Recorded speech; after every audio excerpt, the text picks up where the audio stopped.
के शुभकामनाएं दे सकते हैं। यस फ्रेंड्स, जबरदस्त तालियों के साथ हम सर को वार्म वेलकम करेंगे। Yes sir, thank you so much, बहुत बहुत शुक्रिया, धन्यवाद, thank you. Yes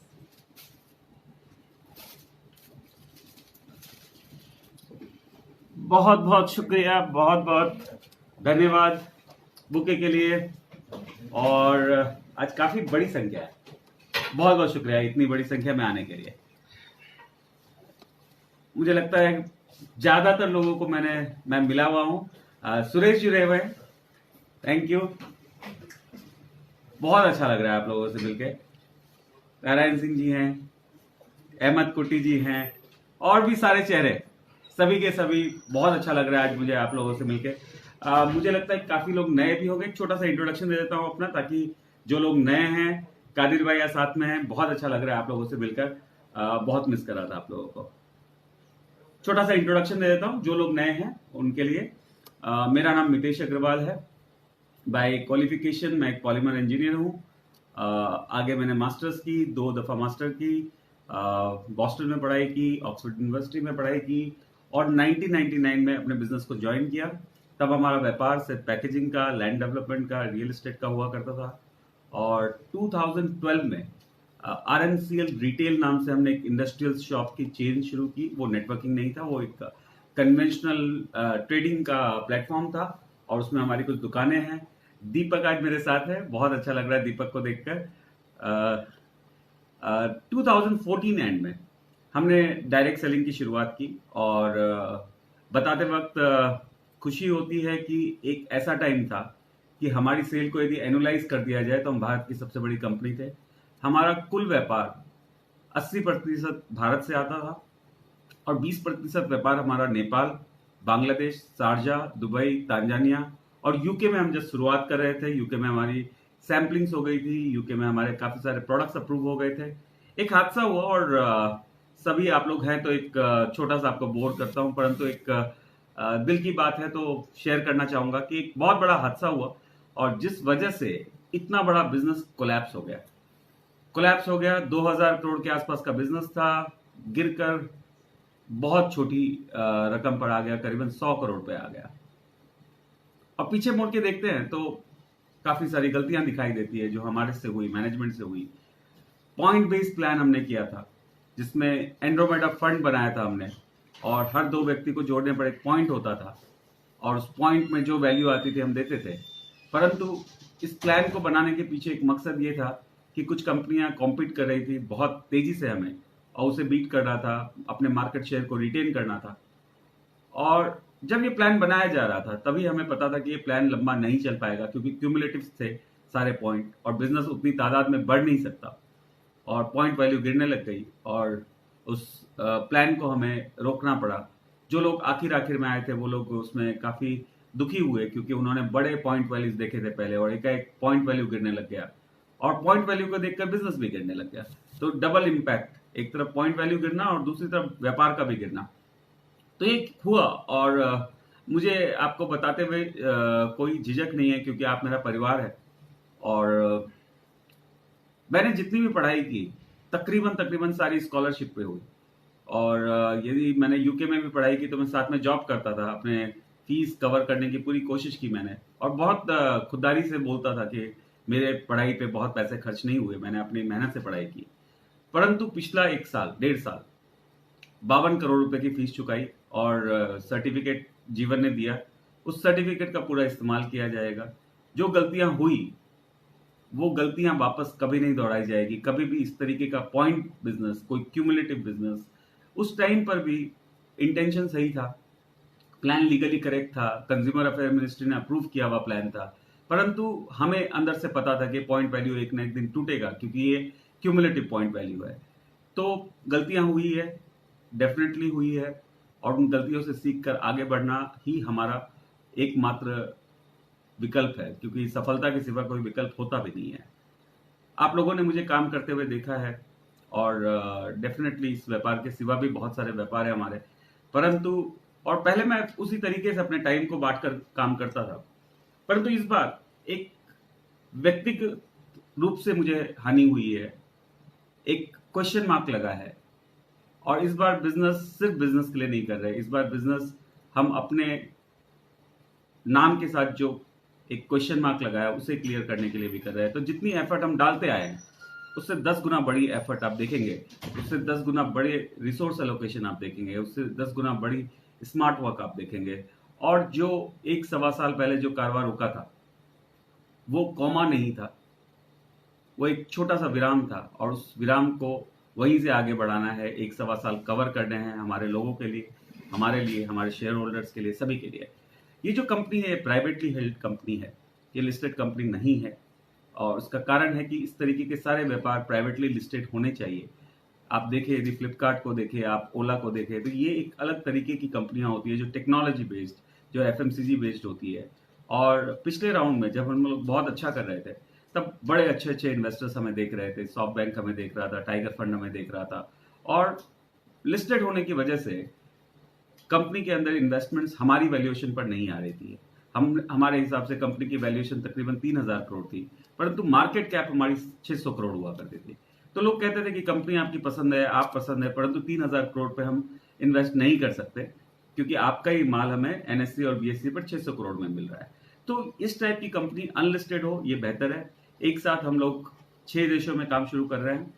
Bharat definitely हमारा देश है, हमारी कर्म भूमि है, हमारी मातृभूमि है, तो भारत तो डेफिनेटली हमारा मेजर फोकस रहेगा। परंतु इस बार बड़े पैमाने पर काम होगा। नेपाल जब हम लोग कर रहे थे तब लीगली करेक्ट नहीं थे हम, वहां पर एमएलएम अप्रूव नहीं हुआ था। हम लोग एक ट्रांजिशन पीरियड में काम कर रहे थे, गवर्नमेंट से परमिशन लेकर काम कर रहे थे, और बहुत बड़ी लाइजनिंग की थी हमने। और आप लोग को बताते हुए बहुत खुशी हो रही है मुझे कि नेपाल में एमएलएम की गाइडलाइंस आ चुकी है, तो नेपाल का बिजनेस बहुत अच्छा उठेगा। मेरा व्यक्तिगत काफी बड़ा इंट्रोडक्शन मैंने दे दिया, और थोड़ा सा और बोर करूंगा। एक छोटी सी किताब थी जो मैंने पढ़ी थी 2008 में, और उसका नाम था दान कैपिटल। कार्ल मार्क्स ने लिखी थी 1905 में। और कार्ल मार्क्स ये कहते थे कि जब जब जो देश कैपिटलिज्म की तरफ जाएगा, अगले 100 साल में ऐसी स्थिति हो जाएगी कि वहां का हर व्यक्ति का भविष्य उसकी पूंजी पर निर्भर हो जाएगा। यानी कि आपके आने वाले कल का, आपकी कमाई का पूरा पैमाना जो है वो आपके पास आज कितनी पूंजी है या आपके पिताजी के पास आज कितनी पूंजी है उस पर डिपेंड हो जाएगा। कुछ प्रॉब्लम हुआ?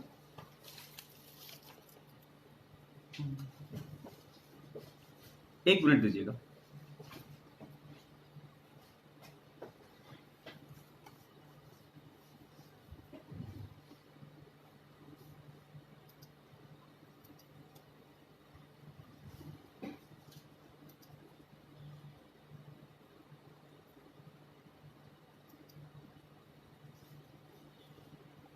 आपको मैं दिखाई दे रहा हूं सभी लोगों को?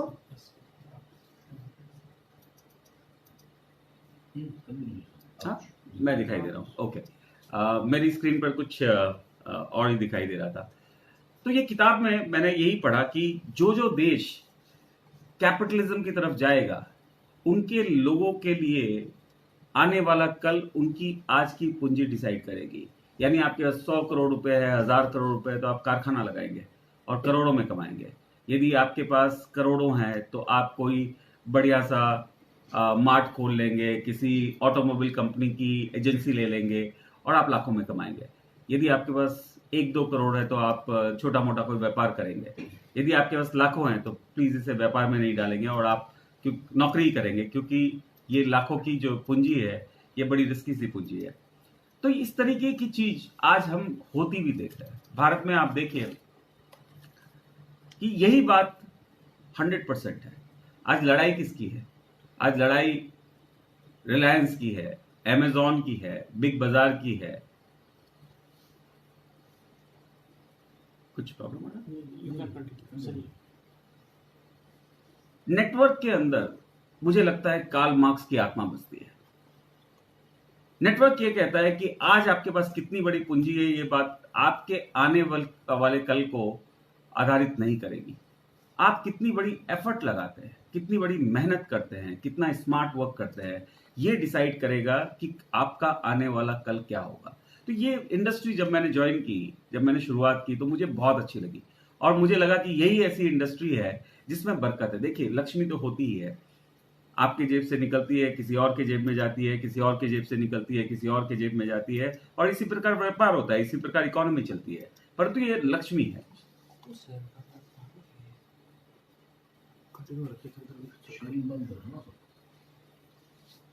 ये लक्ष्मी है, और इसी से अर्थव्यवस्था चलती है। और एक होती है लक्ष्मी। अच्छा, आप लोग कुछ भी मुझसे पूछना चाहते हैं, आप लोग मुझे मैसेज कर दीजिए, मुझे दिखाई देगा, तो मैं उस टॉपिक को ज्यादा तवज्जो से लेने की कोशिश करूंगा। एक दूसरी लक्ष्मी होती है जो एक का नुकसान करती है और दूसरे के घर में आती है, यानी आपका नुकसान मेरा फायदा, या मेरा नुकसान आपका फायदा, या किसी तीसरे का नुकसान हम दोनों का फायदा। ये कुलक्ष्मी होती है। परंतु एक लक्ष्मी ऐसी होती है जो सबके पास आती है। वो आपके पास भी आती है, हमारे पास भी आती है, वेंडर्स के पास भी जाती है, सरकार के पास भी जाती है, बरकत लाती है। और वो लक्ष्मी जो है वो महालक्ष्मी होती है। तो मेरी बहुत बड़ी प्रार्थना है कि इस कॉन्सेप्ट के साथ में महालक्ष्मी जी का वास हो इस कॉन्सेप्ट में, और हम सब लोग समृद्धि की तरफ आगे बढ़े।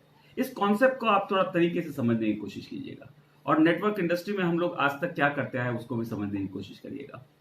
नेटवर्क इंडस्ट्री, क्योंकि मैं एमडी रह चुका हूं और एक बड़ा कॉन्सेप्ट मैंने चलाया है, तो एक सबसे बड़ा जो चैलेंज एमडी के पास होता है, मैनेजमेंट के पास होता है, वो ये होता है कि 3 महीने के अंदर अंदर यदि डिस्ट्रीब्यूटर सक्सेसफुल नहीं होगा तो बहुत बड़ा खतरनाक व्यक्ति हो जाएगा, वो आपकी कंपनी छोड़ देगा। और जब वो कंपनी को छोड़ेगा तो कंपनी के बारे में बुराई करेगा, क्योंकि उसे नई कंपनी को ज्वाइन करना है, नया व्यापार करना है, तो अपने उस पुराने डिसीजन को सार्थक साबित करने के लिए उसे भला बुरा बोलना पड़ेगा। शब्दों का चयन उसके चरित्र पर निर्भर करता है, परंतु उसे भला बुरा बोलना पड़ेगा। और 3 महीने के अंदर यदि कोई डिस्ट्रीब्यूटर अच्छा कमाने लगता है तो उससे बड़ा ब्रोशर कोई नहीं होता, क्योंकि उसकी सक्सेस को देखकर काफी लोग आते हैं। तो सबसे बड़ा जो चैलेंज रहता था वो चैलेंज रहता था कि किस तरीके से एक डिस्ट्रीब्यूटर को 10-15 हजार तक पहुंचाया जाए कम से कम। और चूंकि हम लोग पर्सनल सेलिंग किया करते थे, और आप लोग सब लोग नेटवर्किंग में बड़े महारथी हैं, आप खुद एक बार अंतर्मन में झांक के देखिएगा कि अपनी टीमों के अंदर कितने % लोग हैं जो प्रोडक्ट को सीरियसली सेल करते हैं, और आप पाएंगे कि ये संख्या से 15 से 20% है। 15 से 20% लोग ही प्रोडक्ट सेल कर पाते हैं, बाकी लोग एक पॉजिटिव वाइब क्रिएट करते हैं और लोगों को लाते हैं, आपकी मीटिंगों को सक्सेसफुल करते हैं, पर प्रोडक्ट पर डिपेंडेंट सिर्फ 15 से 20% होता है। और ये 15 से 20% लोग भी इंडिविजुअल कंजम्पशन के ऊपर ही फोकस करते हैं, यानी कि आपको शैम्पू फैमिली के लिए बेचा जा रहा है, यानी एक शैम्पू की बोतल बेच दी गई तो वो शैम्पू की बोतल 1.5 महीने चल जाएगी। साबुन बेचे गए तो 3 साबुन होंगे, एक टूथपेस्ट बेचा गया तो 2 महीने काम चल गया। यानी कि 15 से 20% लोग इंडिविजुअल कंजम्पशन या फैमिली कंजम्पशन को फोकस करते आए, यानी एक एक 2-2 प्रोडक्ट बिकते आए। और उस टाइम पर इसके सिवा कोई ऑप्शन नहीं होता था कि प्राइस को बढ़ाया जाए, साथ में बिजनेस वॉल्यूम को भी बढ़ाया जाए, क्योंकि 10,000 15,000 यदि कोई व्यक्ति नहीं कमा रहा है तो आपकी कंपनी को छोड़ेगा वो, क्योंकि उसका घर नहीं चल रहा है, वो फिर से कोई ना कोई प्रलोभन में आएगा या नई जगह ट्राई करेगा, कोई भी वजह से वो आपकी कंपनी को छोड़ेगा। और यही वो कारण रहा है कि नेटवर्क मार्केटिंग में प्राइजेस मार्केट से कहीं ज्यादा हो गई, और हम लोग अपने आस पड़ोस में व्यापार नहीं करते थे, क्योंकि हमने खुद अमेजॉन पे देखा होता था कि जो प्रोडक्ट हम बेच रहे हैं उससे आधी कीमत में प्रोडक्ट अवेलेबल है। हम क्वालिटी की बात करते थे। देखिए, नेटवर्किंग के अंदर बात करनी पड़ती है, क्योंकि घर चलाना है, एक व्यापार लेके बैठे, एक प्रोजेक्ट को लेके बैठे, हम अपनी पूरी एफर्ट लगाते हैं। परंतु हमें पता था कि इस प्रोडक्ट की कुछ कंप्लेंट्स भी आई है, तो अंदर से हम कन्विंस नहीं होते थे, मगर हम मार्केटिंग करते थे, क्योंकि हमें अपना घर चलाना है, एक अच्छा ग्रोथ करना है। और यही कारण था कि हम अपने आसपास के लोगों के साथ व्यापार नहीं करते थे। एक बहुत बड़ा रिसोर्स, अब कोविड के बाद आप खुद देखिएगा कि क्या आपके घर में आपकी वाइफ, आपके बच्चे आज के दिन में वो सारी जिदें कर रहे हैं जो पहले करते थे। आज उन्हें भी पता है कि कोई भी अनावश्यक खर्च है तो उसे टाला जाए। क्यों कर रहे हो? क्योंकि वो अपनी रिस्पॉन्सिबिलिटी समझ रहे हैं कि परिवार को कैसे ऊपर लाया जाए। उसमें वो क्या भागीदारी निभा सकते हैं, वो खुद करना चाह रहे हैं। और एक बहुत बड़ा ह्यूमन रिसोर्स हमने छोड़ दिया, क्योंकि हमें खुद अंदर से नहीं अच्छा लग रहा था जो हम कर रहे थे। तो हमने अपनी वाइफ्स को इन्वॉल्व नहीं किया, हमने अपने बच्चों को इन्वॉल्व नहीं किया, क्योंकि कोई हमें 2 बात सुना दे वो चल जाएगा, परंतु कोई हमारी वाइफ को एक बात सुना दे ये हमें नहीं चलेगा, कोई हमारे बच्चों को एक बात सुना दे वो नहीं चलेगा। यदि इसी चीज को एक अलग तरीके से पेश किया जाए कि मास लेवल पर प्रोडक्शन हो, क्वालिटी और प्राइस ग्लोबल लेवल पर हो, और उस पर सिर्फ 25 से 30% या 35% जोड़ दिया जाए ताकि हम कॉम्पिटिटिव रहे मार्केट में, और उस 25 से 35% को बिजनेस वॉल्यूम में कन्वर्ट कर दिया जाए। उस 25 से 35% बिजनेस वॉल्यूम का 76% बांट दिया जाए, और उस बिजनेस वॉल्यूम का जो 24% बचता है, यानी कि सेलिंग प्राइस का तकरीबन 3-3.5%, उसमें कंपनी अपनी एफिशिएंसी के साथ काम करे। एक अलग भूचाल आ जाएगा, हम दुकानों तक पहुंच पाएंगे। मैन्युफैक्चरिंग कॉस्ट प्लस 25-30% का मतलब होता है आज के दिन में जो उस प्राइस पे वो बेच रहा है उसका तकरीबन 30-31%। आज उसे मिल क्या रहा है, ये सब भी डेटा आपको पता करना पड़ेगा। आज उसे 20% कमीशन मिल रहा है, डिस्काउंट मिल रहा है अपने डिस्ट्रीब्यूटर से, और 5% की स्कीम साल भर चलती रहती है, कभी बंद होती है परंतु 8-9 महीने चलती रहती है। यानी उसको हाईएस्ट लेवल पर 25% डिस्काउंट मिल रहा है, और हम 70% यदि डिस्काउंट देते हैं। इमेजिन करिएगा कि अब वो यदि साबुन के लिए कन्विंस हो गया तो क्या वो 3 साबुन खरीदेगा? नहीं, वो आधा ट्रक मंगा लेगा, वो 200 साबुन खरीदेगा। यदि वो शैम्पू के लिए कन्विंस हो गया 2 दर्जन मंगाएगा। यदि वो कोई दवाइयों के लिए कन्विंस हुआ तो वो ज्यादा मंगाएगा। यानी कि वो हर व्यक्ति जो नेचुरल सेलर है हमारे समाज में, हम नेचुरल सेलर नहीं है। आज आपको हमको इस बात को मानना पड़ेगा, हम नेचुरल सेलर नहीं है। किराना की दुकान वाला नेचुरल सेलर है।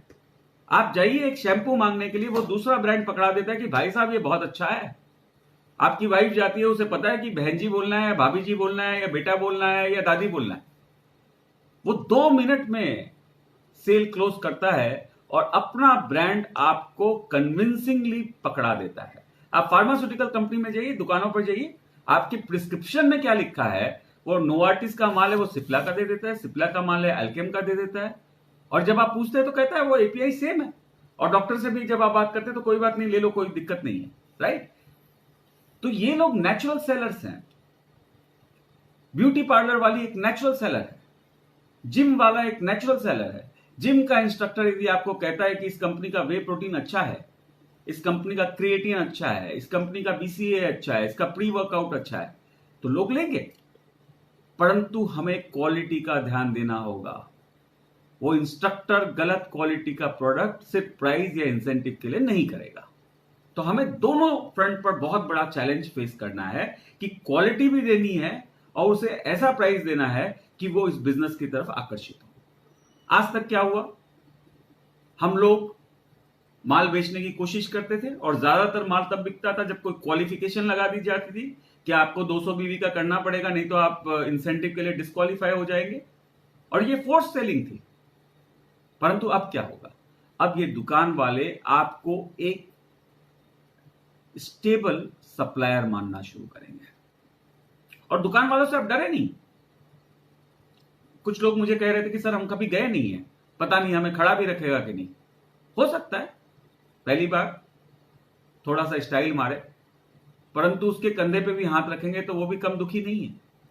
जो स्थिति भारत में है वो स्थिति में एक किराने की दुकान वाले से ज्यादा खतरे में कोई नहीं है। रिलायंस करेगा सारा कार्यक्रम, अमेज़न, बिग बाजार, ये करेंगे सारा कार्यक्रम। मैं कल किसी से बात कर रहा था कि यदि रिलायंस चाहे तो हिमाचल और कश्मीर के सारे सेब के ऊपर मोनोपोली कर सकता है, एक माइक्रो फाइनेंस कंपनी खोल ले और वहां के किसानों को थोड़ा बहुत लोन कर दे, सारा माल उठा ले। और आप देखिए कि ट्रांसपोर्टेशन की कॉस्ट बाई एयर सबसे कम होती है प्रति किलोमीटर। 10 प्लेन कर ले कार्गो वाले और पूरे भारत में यदि माल उतार दे तो उसकी कॉस्टिंग 22 रुपए किलो सेब की होगी, जबकि हमारे लारी वाले की कॉस्ट 60 रुपए किलो से नहीं होती है नीचे, क्योंकि उनके पास कोल्ड स्टोरेज नहीं होते, वो तुरंत माल नहीं ला पाते, बेचारे 1% प्रतिदिन के ब्याज पे पैसा उठाते हैं, और वो जो छोटा मोटा बेचते हैं 20-25 हजार रुपए का माल, उसी से 10,000 रुपए निकालते हैं और अपना घर चलाते हैं। और इसी प्रकार से शुगर केन और बाकी चीजों पर इतने बड़े बड़े लोगों का कब्जा हो जाने वाला है। आज कार्ल मार्क्स की जरूरत है, आज नेटवर्किंग की जरूरत है। और यहां पर यदि हम 30%, 31%, 32% के अंदर यदि अपने किराना की दुकान वाले भाइयों को माल देना शुरू कर दें, दवाई की दुकान वालों को माल देना शुरू कर दें। दवाई की दुकान में मैं कॉस्टिंग निकाल रहा था, करीबन 29% में हम माल देने वाले हैं, और उसके अंदर भी 30% बीवी होगा, जिससे हमारा व्यापार बढ़ेगा।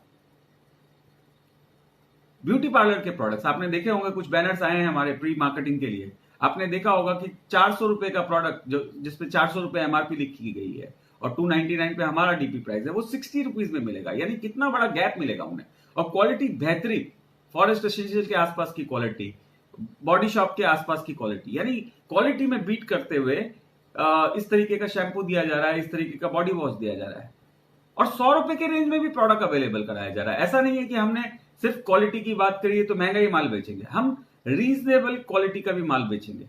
अब आप देखिए, डिटर्जेंट पाउडर मार्केट में मिलता है, सर्फ एक्सेल भी मिलता है, टाइड भी मिलता है, व्हील भी मिलता है। आप अपने बजट के हिसाब से डिटर्जेंट पाउडर उठाते हैं। यदि आपने एक्सेल की कीमत दी है सर्फ एक्सेल की, तो आपको सर्फ एक्सेल की क्वालिटी मिलती है।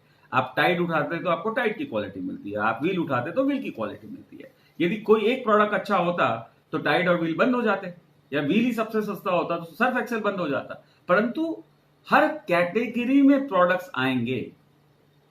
100 रुपए का भी शैंपू आएगा 200 ml, जो आपको 30-32 रुपए में मिलने वाला है।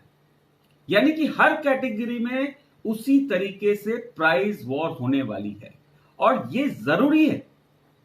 यदि नेटवर्क 2.0 की इन लोग बात कर रहे हैं, डायरेक्ट सेलिंग 2.0, तो इस बार, और मैं हमेशा कहता आया हूं कि पैसा जरूरी है, बहुत जरूरी है वो, मगर आत्मसम्मान बचाने के लिए जरूरी है। आत्मसम्मान बेच के पैसा कमाने की कोई जरूरत नहीं होती। तो ये अपने आत्मसम्मान को बढ़ाने वाला व्यापार होगा। हम अपने आसपास अपनी टेरिटरी में काम करेंगे, और जब हम गलत प्रोजेक्ट कर रहे होते हैं, हम अपनी टेरिटरी में काम नहीं कर पाते, परिवार से दूर रहना पड़ता है, होटलों का खाना पड़ता है, सेहत खराब करते हैं, खर्च ज्यादा होता है, और पे आउट बनता है, वहां पे भी बनता है। परंतु यदि आप पे आउट माइनस आपका एक्सपेंस देखेंगे तो बहुत कम बचता है। इस बार क्या होगा, इस बार जब ये प्रोजेक्ट अच्छा लगेगा, जब लोगों को क्वालिटी अच्छी लगेगी, तो हम अपने ही शहर में बेच रहे होंगे। एक छोटे से छोटे शहर में जितनी लीड पर हम काम कर सकते हैं, 10 से 15 हजार लीड होगी। आप एक डॉक्टर की बात करिए, हो सकता है कि डॉक्टर आपको एंटरटेन नहीं करे पहले दिन, और जाहिर है कि आपको वो चाय की दुकान पर तो एंटरटेन करेगा नहीं, और कंपनी पूरी कोशिश करेगी, पूरी मेहनत करेगी कि 5 स्टार्स में मीटिंग हो डॉक्टर्स की, प्रॉपर एमआर उनके लिए रिप्रेजेंटेशन करे। परंतु उनका भी कैलकुलेशन समझिएगा, 10 लाख का माल यदि रेफर करते हैं तो उन्हें 50,000 से लेकर 75,000 रुपए तक का कैश या काइंड कुछ भी मिलता है।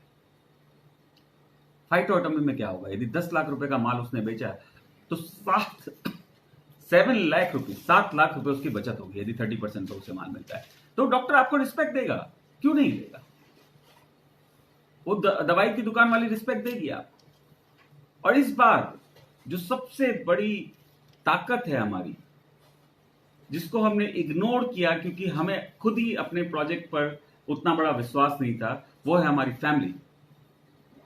आज तक हमने अपनी फैमिली को इन्वॉल्व नहीं किया, क्योंकि हमें अंदर से वो आवाज नहीं आती थी। और जब अंदर से आवाज आती है, यदि कोई गाने वाला हो और वो दिल से गाए, तो उस दिन सबसे बेहतरीन गाता है। कोई यदि डांस करना आता है किसी को और दिल से डांस करे, तो उस दिन सबसे बेहतरीन डांस करता है। तो जिस दिन हम दिल से बिजनेस करेंगे, पूरी कन्विक्शन से बिजनेस करेंगे कि ये प्रोडक्ट इससे सस्ता और इससे बढ़िया कहीं मिल नहीं सकता, तो हम अपनी फैमिली को इन्वॉल्व करेंगे।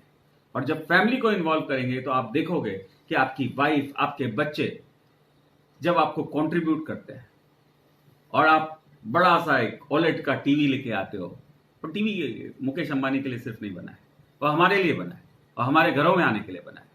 और जब हम लोग मिलकर वो टीवी को लाते हैं तो उसको देखने का मजा कुछ और होता है। तो बहुत बड़ी समृद्धि आएगी। मैंने कहा, इस डायरेक्ट सेलिंग के अंदर महालक्ष्मी का वास है। हम लोग सब लोग यदि पूरी शिद्दत से काम करते हैं, अगले 3 महीने चैलेंजिंग होंगे सर। आप जाएंगे दुकानों पे और आपको आपके माल के अंदर कुछ ना कुछ कमियां निकाल के भेज दिया जाएगा, आप हमें तुरंत रिस्पॉन्ड करें कि आपने सर 100 ग्राम बनाया था, हमारे एरिया में 250 ग्राम चलता है, ये जो फ्लेवर आपने बनाया हमारे एरिया में कम चलता है, परंतु इस कॉम्पिटिटर का ये नया फ्लेवर आया है जो बहुत चल रहा है। इस तरीके का फीडबैक जब आएगा और अगले 3 महीने में पूरी शिद्दत के साथ हम रिएक्ट करेंगे, तो मैं मानता हूं कि अगले 1 साल के बाद जो 15,000 प्रोडक्ट आपको दिए जा रहे हैं उसमें से हो सकता है कि 2 से 2,500 प्रोडक्ट डिसकंटिन्यू करने पड़े, और 4-5 हजार प्रोडक्ट जो आज हमने इमेजिन नहीं किए हैं उन प्रोडक्ट्स को लाना पड़े, मेहनत करनी पड़ेगी। काफी सारे लोग मुझे कह रहे थे कि सर ये थोड़ा सा नया कॉन्सेप्ट होगा, मेहनत ज्यादा लगेगी। सफलता की कीमत तो होती है ना। भारत में क्या फ्री है? पूरी दुनिया में ही कुछ नहीं फ्री है। सफलता की कीमत होती है और उस कीमत से हम डर जाते हैं, पीठ दिखा देते हैं। परंतु आप कभी भी असफलता की कीमत को भी आंकने की कोशिश करना। भारत में कुछ भी फ्री नहीं है। सफलता फ्री नहीं है तो असफलता भी थोड़ी ना फ्री है, उसकी भी कीमत होती है। और कभी अंतर मन से सोचने की कोशिश कीजिएगा कि असफलता की कीमत क्या होती है। असफलता की कीमत होती है जब मां बाप को फक्र नहीं होता कि आप उनके बेटे हो, जब बीवी को फक्र नहीं होता कि आप उनके पति हो, या बच्चों को फक्र नहीं होता कि आप उनके बाप हो। यह असफलता की कीमत है और बहुत बड़ी कीमत होती है। कॉम्प्रोमाइज करते हैं हम। बच्चे यदि कार का फोटो देख रहे हैं, ब्रोशर देख रहे हैं, तो हम डांट के उनको पढ़ाई के लिए भेज देते हैं। क्यों नहीं देखेगा वो कार का ब्रोशर? क्योंकि उनका बाप नहीं ले पाया। बड़े घर का यदि कोई फ्लैट का ब्रोशर बीवी ले आती है, अपन बिना मांग के उसको डांट देते हैं। क्यों? हक नहीं है उसका। कॉम्प्रोमाइज करने की सिचुएशन क्रिएट करते हैं और ये जो बीमारी है ये पीढ़ी दर पीढ़ी चलती है, क्योंकि हम अपने बच्चों को बोलते हैं कि बेटा ये तेरे लिए नहीं है। क्यों नहीं है? उसका बाप असफल है तो क्या बेटा भी असफल होगा? नहीं होगा वो। तो असफलता की कीमत हम अकेले नहीं चुकाते, हमारे आने वाली जनरेशन भी चुकाती है।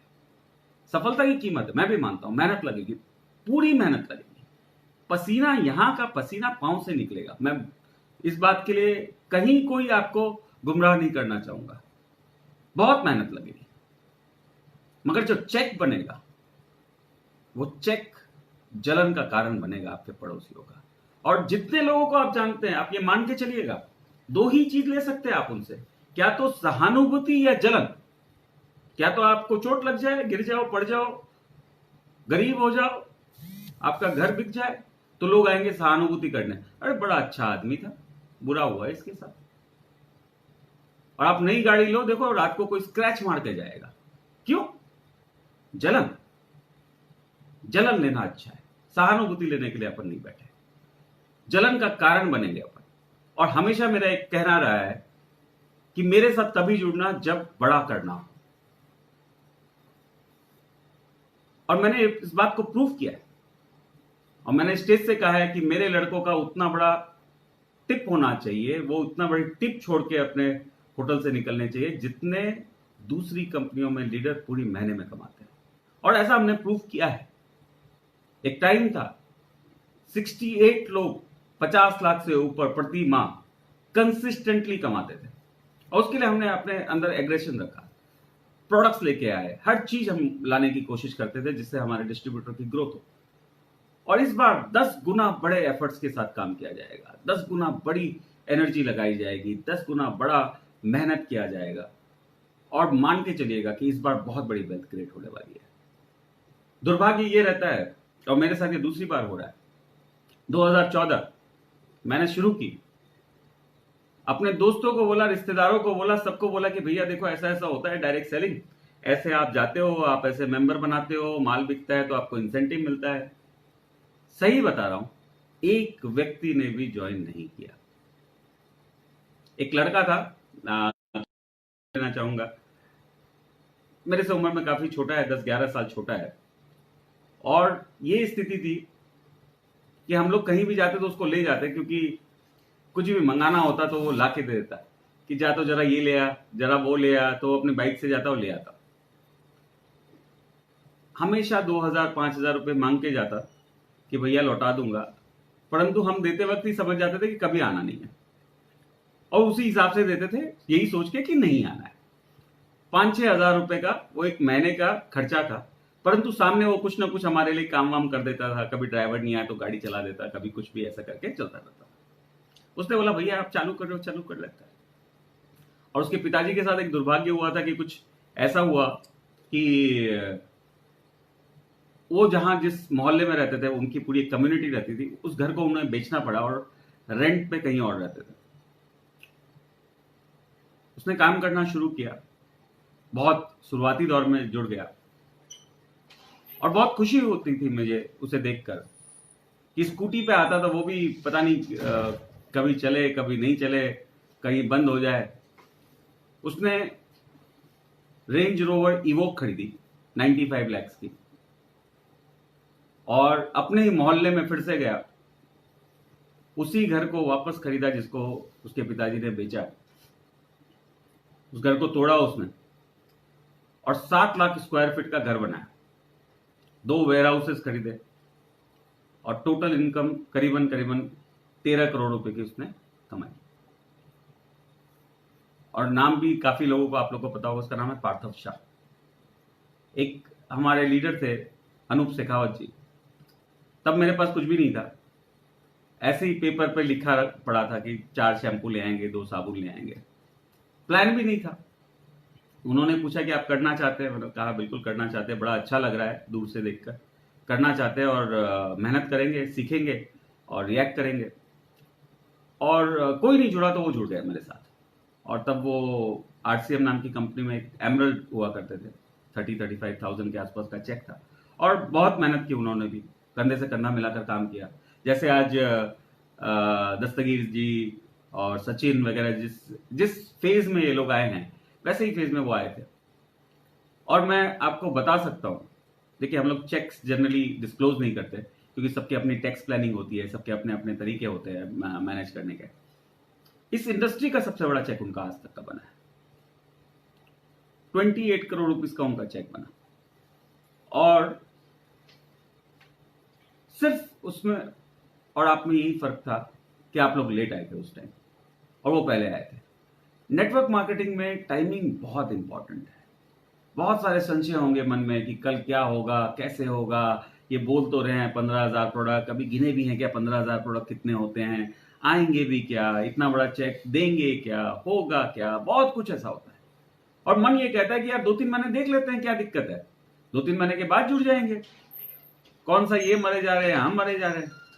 तो ज्यादातर लोग हम में से ऐसा एक रास्ता लेते हैं कि थोड़ा वेट करते हैं, परंतु वेट करने के साथ कुछ नहीं बदलता, उल्टे क्रेडिबिलिटी बढ़ती है आपकी कंपनी की, प्लान 1-2 पे आउट निकल चुके हैं तो वो सब कुछ सही है। परंतु एक चीज जो आपके हाथ से निकल जाती है वो है सैचुरेशन। अभी आप खुद ही एक एग्जांपल लीजिए कि चलिए आज हम लोग तकरीबन 300 लोग हैं, डिसाइड करते कि चलो फाइटोएटोमी नहीं करते, एमवे करते हैं। एमवे बेहतरीन कंपनी, अपने आप को उसने प्रूव किया है, एथिकली प्रूव किया है, प्रोडक्ट से प्रूव किया है, सब जगह से प्रूव किया है। क्या हमारी उतनी बड़ी सक्सेस होगी? नहीं होगी, क्योंकि जब हम अपने प्रोस्पेक्ट्स को एक कंपनी का प्रपोजल बताते हैं तो वो कहेगा कि मैंने पहले ही देखा हुआ है भाई, मैं तो जुड़ा हुआ था, मैं तो अब भी छोड़ा हूं, या मुझे जुड़ना ही नहीं है, तुम्हारे कहने पे तो बिल्कुल नहीं जुड़ना, पहले ही 15 लोग कह के गए। यानी कि आपका बताया हुआ प्रपोजल पहले ही उसके पास 10 लोग ले जा चुके हैं। इसे कहते हैं सैचुरेशन। और एक सीनियर लीडर होने के एवज से आपको सैचुरेशन को समझना बहुत जरूरी है। जब सैचुरेट कंपनी हो जाती है उसके बाद आपका return on investment of time बहुत कम होता है, क्योंकि जो प्रपोजल आप ले जा चुके हो सामने वाला पहले ही सुन चुका है। यानी आपको एक अनसैचुरेटेड कंपनी चाहिए। हमने एक बड़े स्केल पर काम किया है और उस पर मैं आपको पूरी प्रॉमिस करता हूं कि इस बार 10 गुना बड़ा काम होगा, 100 गुना बड़ा काम होगा। अगले 2 से 3 साल के अंदर 1 लाख करोड़ रुपया प्रति वर्ष हम लोग बिजनेस कर रहे होंगे। वॉल्यूम में बिजनेस होना, आप खुद इमेजिन करिए ना कि जो हम लेके जा रहे हैं, जो प्रपोजल हम लेके जा रहे हैं, जो प्रोडक्ट्स हम लेके जा रहे हैं, हमारे हिसाब से पूरे सर्वे किए हुए प्रोडक्ट्स हैं, हमने उसकी ट्रायल मार्केटिंग की है, परंतु फिर भी हम ये कह रहे हैं कि हम हो सकता है कि गलत हो, हो सकता है 100 में से 10 प्रोडक्ट हमारे काम के ही ना हो सकता है कि उनकी प्राइस ज्यादा हो सकता है उनकी क्वालिटी उस हिसाब से ना हो जिस हिसाब से वो प्राइस की गई है। हम रिएक्ट करने के लिए तैयार है और हमें टाइम कितना लगता है? 8 से 10 दिन। खुद के पैकेजिंग प्लांट है, खुद के मैन्युफैक्चरिंग प्लांट है। यदि हमें रिएक्ट करना है तो हम 8 से 10 दिन के अंदर कोई भी प्रोडक्ट ला सकते हैं और हम अगले 3 महीने या 6 महीने इसी प्रोसेस से गुजरेंगे। परंतु 15,000 प्रोडक्ट में से कम 13-14,000 प्रोडक्ट आपको डेफिनेटली काम के लगेंगे। आपकी ग्रोथ कहां से आती है? जब आपकी टीम बनती है और आपके टीम का हर मेंबर अपने हिसाब का प्रोडक्ट ढूंढ पाता है तो वो अपनी पोटेंशियल से काम करता है। अब यदि कृषि क्षेत्र का आदमी है, आपने कृषि के प्रोडक्ट ही नहीं दिया, आपने दवाइयां पकड़ा दी, कैसे बेचेगा वो? एक कृषि प्रधान आदमी को, एक किसान को कृषि के प्रोडक्ट चाहिए, उसे वेटरनरी के प्रोडक्ट चाहिए, उसको ग्रामीण क्षेत्र के प्रोडक्ट चाहिए। 10 रुपए के अंदर उसे डिटर्जेंट पाउडर चाहिए, छोटा केक चाहिए 10 रुपए के अंदर वाला। उस तरीके के प्रोडक्ट्स बनाने पड़ेंगे। अब वो प्रोडक्ट लेकर हम एक बहुत अमीर महिला के पास पहुंच जाते हैं, नहीं चलेंगे वो प्रोडक्ट्स, तो उनके लिए एक अलग सेट ऑफ प्रोडक्ट्स चाहिए। जिम वाले लोग हैं, उनको अलग प्रोडक्ट्स चाहिए। अमीर लोग हैं, उन्हें सुपर फूड चाहिए। गरीब लोग हैं, उन्हें 35 रुपए किलो चावल चाहिए। हम सभी कैटेगरी को कॉम्पीट करेंगे और हमने किया है। भारतवर्ष में सबसे ज्यादा प्रोडक्ट्स यदि किसी कंपनी ने लाए हैं तो आरएमसीएल लेके आई थी। 1750 प्रोडक्ट। सुरेश जी देख रहे हैं, डेपो चलाते थे हमारा और परेशान हो जाते थे, ये माल तो पीछे छुपा रहेगा, एक्सपायर हो जाएगा, और फिर हम टेक्नोलॉजी लेकर आए कि वो फीफो सिस्टम पर माल निकले। इस बार 15,000 प्रोडक्ट के साथ काम करना है सुरेश जी। कोई भी प्रोडक्ट ऐसा नहीं होना चाहिए जो मेरा डिस्ट्रीब्यूटर बेच सकता हो और हमारे पास नहीं हो। वो कंपनी की रिस्पॉन्सिबिलिटी है। हर एक प्रोडक्ट की प्रमोशन उसके तरीके से होगी। आज ये लोग पेस्ट की बात कर रहे थे, आपको लाइव स्ट्रीमिंग कुकिंग के ऊपर, बेकरी के प्रोडक्ट्स, केक्स कैसे बनाए जाए, मोरिंगा को दाल में कैसे डालकर बच्चों को खिलाया जाए, क्योंकि मोरिंगा कड़वा होता है, तो उसकी ट्रिक। एक तरफ ब्यूटी पार्लर वाली की लाइव स्ट्रीमिंग चल रही है कि फेशियल कैसे किया जाए, आईब्रोज कैसे बनाई जाए। एक तरफ इंग्लिश स्पीकिंग कोर्स की लाइव जूमिंग चल रही हो, एक तरफ सेल्स स्किल की लाइव स्ट्रीमिंग चल रही हो। समाज को ऊपर लाने के लिए देखिए, दो ही चीज है। किसी भी घर को, परिवार को, गांव को, राज्य को या देश को यदि ऊपर लाना है तो दो चीजों का समावेश होना चाहिए। कैपेबिलिटी यानी आपकी सक्षमता, और सेंस ऑफ रिस्पॉन्सिबिलिटी यानी दायित्व का बोध। ये दोनों चीज नहीं होगी एक साथ तो हम कभी बदलाव नहीं ला पाएंगे। आप देखिए, कभी बाल कटाते कटाते, है ना, बात करना शुरू करिए हजाम से, इतनी सारी बातें करेगा। मोदी जी को ये करना चाहिए, धोनी को ऐसे रिटायर होना चाहिए, केएल राहुल को ऐसे मारना चाहिए, पाकिस्तान को ऐसे सबक सिखाना चाहिए, चाइना के साथ ऐसा करना चाहिए। आप बाल कटाते कटाते सोचेंगे ये प्रधानमंत्री बनने का किरदार रखता है, पता नहीं बेचारा कैसे हजाम बन गया। ये क्वालिटी रखता है प्रधानमंत्री बनने की, दायित्व का बोध भर भर के है, पर सक्षमता कहीं कम है। और आप यदि कोई टेररिस्ट अटैक को देखिए, थोड़ा गहराई से देखिएगा टेररिस्ट अटैक को, बंदे ने रेकी की होती है, देखा होता है कौन कब कहां कैसे निकलेगा, और खुद के ऊपर पूरा बम बम लगा के जाके फूट जाता है। सक्षमता की पूर्ण रूप से उससे बड़ा कोई सक्षम व्यक्ति नहीं होगा जो अपनी छाती पर आरडीएक्स लगाकर फूट जाता है। पर कहीं ना कहीं दायित्व की कमी रही होगी। एज नेटवर्कर अपने एक परिवार है, अपनी एक कम्युनिटी है, और सक्षमता में कहीं कमी नहीं है अपनी। आज तक क्या नहीं बेच डाला अपन ने। कोई भी कंपनी हाथ में ली तो तिया पाचा तो कर ही दिया, उसका बड़ा ही किया है। सबने किया है, सबने अलग अलग प्रोजेक्ट किए हैं। सक्षमता में हम लोगों की कहीं कोई कमी नहीं है, परंतु मुझे लगता है कि हम लोगों को हल्का सा दायित्व का बोध और प्रगाढ़ करना पड़ेगा। थोड़ा सा 1 इंच ऊपर कर दिया तो हमसे बड़े भारत के नागरिक नहीं हो सकते, इस इंडस्ट्री से बेहतरीन इंडस्ट्री नहीं हो सकती। यदि नोबेल प्राइज किसी इंडस्ट्री को दिया जाना चाहिए तो WHO को बुलाकर, यूनेस्को को बुलाकर डायरेक्ट सेलिंग को देना चाहिए, क्योंकि इसके अंदर सामूहिक ग्रोथ है। किसी एक व्यक्ति का व्यक्तिगत लाभ नहीं है यहां पे, यहां सब लोग एक साथ ग्रो करते हैं। तो मुझे लगता है कि इस पूरी इंडस्ट्री में महालक्ष्मी का वास है। यदि हम लोग थोड़ा सा दायित्व का बोध रखें, थोड़ा सा हम लोग अपनी रिस्पॉन्सिबिलिटी को समझे। करते क्या है अपन लोग, खुद को मालूम है प्रोडक्ट डबल भाव में बेच रहे हैं, खुद को मालूम है क्वालिटी खराब है, और अपनी मीटिंग में अपनी बातों को सुनकर एक नया लड़का आया, हमने झूठे सच्चे चेक दिखाए, झूठी सच्ची गाड़ियां दिखाई, EMI बढ़ी नहीं जा रही पर BMW दिखा दी, और वो लड़का बेचारा आया था स्कूटर पर, बाइक पर, और अपनी बातों में आ गया, और उसके माँ बाप के पैसों में से 10,000 रुपए का कूड़ा करकट माल उसको और चिपका दिया हमने, अपनी बाइनरी बन गई। वो घर गया माल लेके, माँ बाप ने देखा यार क्या ले आया तू। यही करते आया, और हमने भी किया यार। मैं किसी आपको नहीं बोल रहा, मैं अपने आप को ही बोल रहा हूं, ऐसा ही समझ के चलो। मैं आपको नहीं बोल रहा हूं, बुरा मत मानना, मैं अपने आप को ही बोल रहा हूं। आज बहुत दिनों के बाद आप लोगों से मिला हूं, 1-1.5 साल से बड़ा मिस किया आपको, भड़ास निकल रही है, यही समझ लो। अब नहीं करना है। बीवी से ही मतलब था ना कि बिजनेस वॉल्यूम होना चाहिए। फाइटोमी की वैल्यू क्रिएट होते ही हर व्यक्ति 15,000 16,000 का बीवी करेगा ही करेगा, और रिस्पेक्टफुली करेगा। एक एक आईडी से यदि 15,000 बिजनेस वॉल्यूम निकलता है तो सर सोचो ना कितना बड़ा चेक बनेगा। और वो जब चेक बनेगा वो बरकत लाएगा, क्योंकि उसमें सबका फायदा है। उसमें खरीदार का भी फायदा है, वो सामने बेच रहा है उसको भी फायदा है, हमें भी फायदा है, कंपनी को भी फायदा है, शेयर होल्डर्स को भी फायदा है, सबको फायदा है। इसे महालक्ष्मी कहते हैं।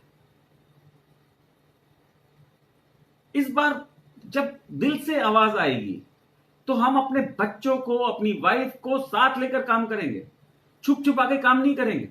आधे लोग ऐसे मैं जानता हूं कि अपनी पत्नी को बताते नहीं गए हम नेटवर्किंग करेंगे, क्योंकि झगड़ा हो जाता है घर पे कि पिछली बार गए थे ऐसा आपने नुकसान किया था, ये किया था, टाइम वेस्ट किया था, फिर आप गए थे कुछ कूड़ा करकट उठा लाए थे, फिर आप गए थे कहीं यहां गए थे, इस बार फिर से पता नहीं कौन से दाढ़ी वाले का माल उठा के ले आए। यही होगा। जब तक quality, price, service, education system, इन चारों चीज पे काम नहीं करेंगे हम बड़ा नहीं कर पाएंगे। और मैं 1.5 साल पीछे हटके देखता हूं तो मैं अपनी उस बात मैं कमी मानता हूं कि मार्केट में कंपटीशन आया, 10-15 लीडर आए कि सर थोड़ा सा 5-10 महीने चला लेते हैं ये पॉइंट वाला सिस्टम, बाद में इसे लैंड कर देंगे, क्योंकि हमारे लोग कहीं और कंपनियों में जा रहे हैं। कहीं ना कहीं कमी रह गई होगी हमारी, कहीं ना कहीं हमारे एजुकेशन सिस्टम में कमी रह गई होगी कि हमें डर लग गया कि हमारा मार्केट शेयर कम हो जाएगा और इस तरीके का प्लान कर लेते हैं। ठीक है, उन्होंने लैंडिंग की बात करी थी, खुद ही लैंड हो गए, और बहुत अच्छा हुआ कि ऐसा हुआ। मुझे फटका लगा, ठीक है, प्रताड़ना झेलनी पड़ी, ठीक है, मगर अच्छे टाइम पर मेरा बिहेवियर कैसा था वो लोगों ने देखा था। बुरे टाइम पर भी मेरा कैसा बिहेवियर होगा, अच्छा हुआ लोगों ने देख लिया। हमारा कोई भी लीडर प्रॉब्लम में नहीं था, स्वतंत्रता से अपना कोई भी काम कर सकता था, क्योंकि हम यहां ऑफिस खोलकर अपने कस्टमर केयर के साथ में हर एक व्यक्ति को अटेंड करते थे, जितना हो सके उसे सॉल्व करने की कोशिश करते थे। तो ये एक अच्छा ही होगा, और लाइफ के इस पड़ाव पर ये सबक मिल गया, बहुत अच्छा है, क्योंकि लाइफ अभी और बहुत लंबी है। फाइटो एटोमी एक बहुत बड़ी आंधी की तरह चलेगा सर। जब 30 रुपए में 20 ml की तुलसी की बोतल मिलेगी, 125 रुपए में 850 ml का नोनी मिलेगा, 11 साढ़े 11 रुपए में नहाने का साबुन मिलेगा बेहतरीन किस्म का, बेस्ट क्वालिटी शैम्पू आपको 65 रुपीज में मिलेगा, थोड़ा सा मीडियम क्वालिटी शैम्पू आपको 37 रुपीज में मिलेगा। तो जो जो कंपनियों के अंदर इन प्रोडक्ट्स के ऊपर लोगों ने अपनी सेल्स को डिपेंडेंट किया हुआ है, वो हमारी तरफ आकर्षित होंगे, आज नहीं तो कल। 500 किलोमीटर की स्पीड से हवा चलेगी, 10 मैग्नीट्यूड का भूकंप आएगा, पहले दिन नहीं आएगा। पहले दिन लोग बोलेंगे बड़े घटिया होगी ये आपकी ये चीज, परंतु जब देखेगा, यूज करेगा, फिर बोलेगा नहीं भाई 10 पीस भेज दो, देखते हैं बेच के। और फिर जब तीसरी बार वो 1000 पीस का ऑर्डर लगा रहा होगा, तब ये भूकंप आएगा। जेन्युइन लोग जितने भी हैं जो प्रोडक्ट के ऊपर काम करते हैं, वो हमारी तरफ आकर्षित होंगे। और 15,000 के 15,000 प्रोडक्ट में मैं आपको गारंटी के साथ बोलता हूं कि जिस प्राइस पर हम उस प्रोडक्ट को ला रहे हैं, रिटेलर के लिए 70% अपसाइड रहेगा बेचने के लिए। तो लोग हमारे से आकर्षित होंगे। पहला विश्व युद्ध 1920 में शुरू हुआ था सर, 3-4 साल का गैप रहा, दूसरा विश्व युद्ध शुरू हो गया। और एक टाइम था जब अमेरिका, कनाडा और यूके की फोर्सेस पावरफुल थी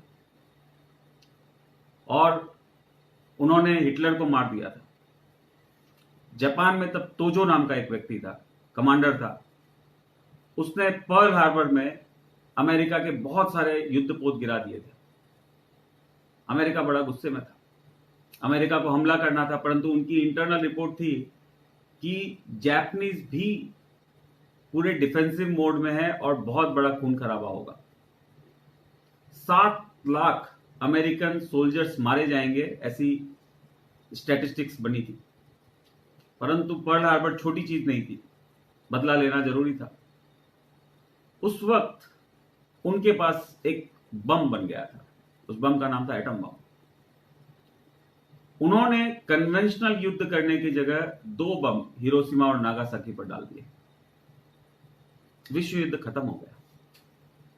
मानवता के लिए एक कलंक था कि एटम बम का इस्तेमाल हुआ, परंतु उसका एक पॉजिटिव फीडबैक भी रहा। उस बम के डर से फिर से युद्ध नहीं हुआ। फाइटो एटोमी वैसा ही एटम बम बनने जा रहा है। ये प्राइस वॉर में एटम बम की तरह गिरेगा और इससे नेटवर्क इंडस्ट्री का एक नया दौर शुरू होगा, जिसमें कंपटीशन खत्म हो जाएगा। जो लोग मेहनत कश लोग हैं, जो लोग अपने टैक्स लायबिलिटी को समझते हैं, जो लोग फील्ड में उतरकर काम करना चाहते हैं, उनका इतना बड़ा चेक बनेगा कि ये सभी के जलन का कारण बनेगा। और यही हमारा सबसे बड़ा ब्रोशर होगा। हम हमेशा एग्रेसिव इनकम के ऊपर फोकस करते रहते हैं। डीएनए टेस्टिंग का एक प्रोडक्ट बहुत जल्दी लॉन्च होने वाला है, आपको शायद लॉन्च के साथ साथ वो प्रोडक्ट दिखाई दे जाए। हर एक वो प्रोडक्ट जो आप बेच सकते हैं, वो हम वाजिब कीमत पर बेहतरीन इंसेंटिव के साथ उतारने जा रहे हैं। 1905 जो बात कार्ल मार्क्स ने कही थी, वो आज साबित हो रही है। और नेटवर्क इंडस्ट्री ही एक ऐसी इंडस्ट्री है जो हमारे समाज को कैपिटलिज्म से बचा सकती है। आपको हमको मिलकर थोड़ा सा अपना दायित्व का वो थोड़ा ऊपर करना है। फालतू कंपनियां नहीं करनी है, स्टेबल कंपनियों के साथ काम करेंगे। मैं मानता हूं एक कलंक मेरे सर पर भी लगा हुआ है, उस कलंक को धोने की पूरा भरसक प्रयास है। मेरे पास विकल्प था कि इस इंडस्ट्री में ना आऊं, मेरे दूसरे व्यापार भी हैं, उसमें आराम से जितना दिया है ईश्वर ने उसमें अच्छा ही चल रहा है। परंतु मुझे लगा कि इस इंडस्ट्री में नहीं आऊंगा, ऐसा हो नहीं सकता। इस इंडस्ट्री में फिर से सक्सेसफुल बनना है। जो संकल्प लिया था और बीच में किसी कारण से टूट गया था, मेरा संकल्प था कि 1 लाख करोड़पति बना के छोड़ूंगा। काफी हद तक हम सक्सेसफुल हुए।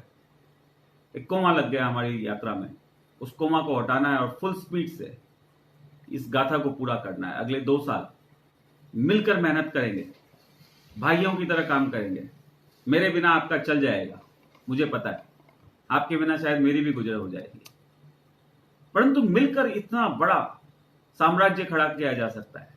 परिवार की तरह हम लोगों ने एक दूसरे के साथ काम किया। आज कुछ लोग शायद नए हैं मेरे साथ, उन्होंने काम नहीं किया होगा, परंतु यदि आप इस इंडस्ट्री में रहे हैं तो मुझे मेरे बारे में सुना होगा, अच्छा बुरा दोनों ही सुना होगा, और आज मौका है कि आपसे रूबरू होकर अपने दिल की बात रख पाऊं। मिलकर बहुत बड़ा किया जा सकता है, बहुत बड़ा। जहां रुके थे वहीं से शुरुआत करेंगे, और बहुत तेजी से जो 1 लाख लोगों को करोड़पति बनाने का हमने संकल्प लिया था, उस संकल्प को पूरा करेंगे। काफी हद तक हम करीब आ चुके थे। इस बार इंस्टीट्यूशनल सेल के फॉर्मेट में काम करेंगे, थोड़ा सा सीखेंगे, थोड़ा समझेंगे, रिएक्ट करेंगे, अपने एक्सपीरियंसेस को शेयर करेंगे, टेक्नोलॉजी को इस्तेमाल करेंगे, और इसमें देर नहीं करेंगे। ये जो बात दिमाग में आती है कि थोड़ा रुक जाते हैं फिर देख लेते हैं, यहाँ वहां से कुछ तो आ ही रहा है, क्यों जंप मारे, कहीं से कुछ चल रहा है, ये झोपड़ियों की तरह उड़ जाएगा जब प्राइस वॉर शुरू होगी। और फिर वही बात होगी जो पिछली बार हुई थी। लेट नहीं जुड़ना है इस बार एक अनूप शेखावत, एक पार्थव शाह नहीं बनेगा, इस बार हजारों बनेंगे, और मिलकर काम किया जाएगा। बहुत अच्छी तरीके से काम करेंगे, एक परिवार की तरह काम करेंगे, एक अपनत्व के साथ काम करेंगे, अपनी बातों को समाज के अंदर लेकर आएंगे, अच्छी से उसे पेश करेंगे। और जैसा मैंने कहा, हम सब लोग बहुत सक्षम हैं, कुछ भी करते आए हैं, आप हम कुछ भी कर सकते हैं। और हमने हर प्लेटफॉर्म पर, आप लोगों ने कितने ही प्लेटफॉर्म ज्वाइन किए हैं, और आपने अपने आप को हर बार प्रूव किया है। ना अपलाइन आपके साथ, ना कंपनी आपके साथ, ना सरकार आपके साथ, ना प्रोडक्ट आपके साथ, कुछ भी आपके साथ नहीं, फिर भी आपने अपने आप को प्रूव किया है, हर प्लेटफॉर्म पे प्रूव किया है। मैं पिछले 1.5 साल में उपलब्ध ही नहीं था, तो मैं कोई गिला शिकवा नहीं रख सकता कि आप मेरे साथ क्यों नहीं थे, परंतु अब हम सब मिलकर बहुत बड़ा करने जा रहे हैं। सब लोग कमर कस लेते हैं इस बार। देखिए, अभी कादिर भाई आप भी यहाँ हो, और हम लोग सब लोग हैं, और ज्यादातर लोग आपको जानते हैं। अभी ये बिहार इलेक्शन चल रहा है, और टीवी पे देखेंगे तो इतने मुस्लिम वोट, इतने यादव वोट, इतने अपर जाति वोट, ये सब हम सुनते हैं, और जैसे इलेक्शन खत्म होंगे भूल जाएंगे। कॉलेज में मेरे दोस्त या मैं उनका दोस्त तब बनता था जब हमारा व्यवहार मिलता था। व्यवहार मिलता था, हमारी दोस्ती हो जाती थी। और व्यवहार नहीं मिले तो अपना मामा का लड़का ही हो, चाचा का लड़का ही हो, अपन बात नहीं करते। तो आप सबका वही एक्सपीरियंस रहा होगा कि आपका दोस्त, आपका सर्कल अपने व्यवहार के मिलने के हिसाब से बनाना, कि जाति प्रजाति की वजह से। ये सब राजनीतिक है। हिंदुस्तान में सिर्फ 2 जातियां हैं, एक है गरीब की जात और एक है अमीर की जात। और फाइटो एटोमी सबसे बड़ा जाति परिवर्तन आंदोलन बनने जा रहा है, जो हम दिल से करेंगे। मजा आएगा जब 1 लाख लोग करोड़पति बनेंगे, उस गरीबी के गर्क से निकलेंगे, और अपने परिवार के साथ जो उसके शहर का सबसे बड़ा रेस्टोरेंट है वहां जाएंगे, खाना खाएंगे, और टिप मार के आएंगे इतनी बड़ी कि वो वेटर भी सोचे कि साला मुकेश अंबानी भी इतनी बड़ी टिप तो नहीं छोड़ता, दिल तो इसका है, राइट। तो वैसा काम करेंगे। बीच में एक ब्रेक हो गया, कुछ कारण रहे, कुछ अवस्थाएं ऐसी रही, मगर दिल से आपको बहुत मिस किया है मैंने।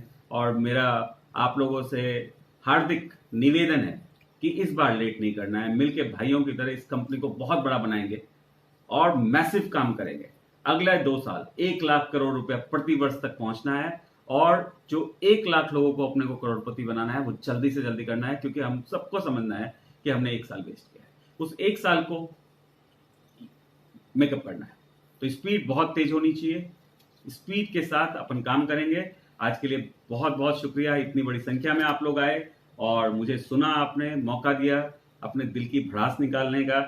और मुझसे कुछ गलत बात हो गई हो तो अपना छोटा भाई, बड़ा भाई, जो भी समझते हो, समझ के माफ कीजिएगा। कभी कभी हो जाता है, बह जाते हैं, शब्दों का चयन कभी कभी गलत हो जाता है, परंतु दिल से हमेशा आप लोगों की इज्जत की है, आप लोगों को परिवार माना है, भाई माना है, और वैसा ही वापस से एक बार कुंभा फिर से जोड़ते हैं, फिर से बड़ा काम करते हैं। बहुत बहुत शुक्रिया, धन्यवाद, थैंक यू, गुड नाइट। अपना अपना ध्यान रखिएगा, कोविड का टाइम है, फालतू में बाहर मत जाइएगा, है ना। टेक्नोलॉजी को इस्तेमाल करिए, जितना काम फोन पे हो सके फोन पे करिए, और 1-2 महीने के बाद फिर से घूमेंगे।